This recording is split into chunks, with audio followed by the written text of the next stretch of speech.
one of the things that is most heartbreaking that I've been learning as I've been talking to people here is, about these like really great alternatives, like community-run farms, community-run gardens, where people are trying to grow their own food, and they're doing it in a way that it isn't relying on fossil fuels and isn't polluting, and they're really trying to embody those alternatives on a small scale. And then along comes a storm like this, and it just destroys it in one fell swoop.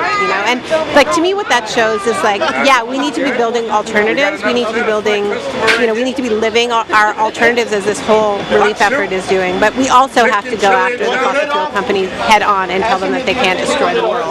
Yeah. Because we will be inundated on every level by their destruction.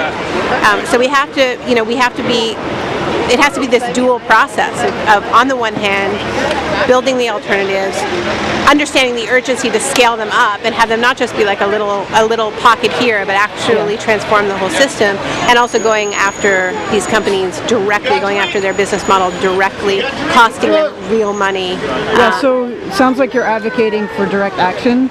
I'm advocating direct action. I'm also involved in a new campaign called Do the Math, which we're launching in New York on Friday with Bill McKibben, and we're trying to start a divestment movement. It's going to start on university campuses, and it's it's based on these calculations that have come out in the past year, looking at we know how much carbon can be released into the atmosphere and still have a hope in hell of staying below 2 degrees, which, by the way, is too warm. This is what we're experiencing here is less than 1 degree warming. So imagine what 2 degrees warming look like. But what governments agree on how much carbon can be released into the atmosphere and have a chance, not a guarantee, but a chance of staying below 2 degrees. And what we know is that the fossil fuel companies already have in reserve 5 times as much carbon. So that's how much they plan on releasing into the atmosphere, meaning they plan their business models to destroy the planet. So we need to go after them. They've declared war on us. We need to fight back. We're in a war with them. And so the reserves you're talking about doesn't even include what would be extracted from the tar sands. No, it does include. It includes some of it. I mean, it's not what's already in production, but the fossil fuel.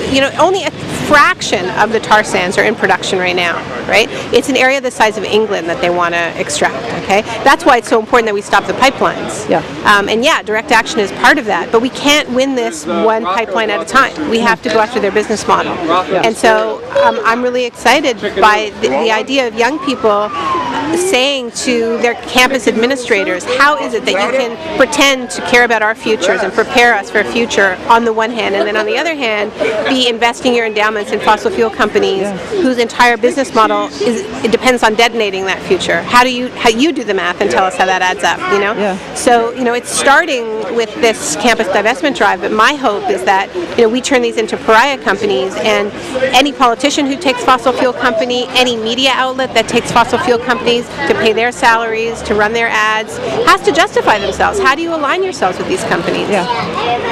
Right on. All right. That's great. Thank you so much. No problem. Okay.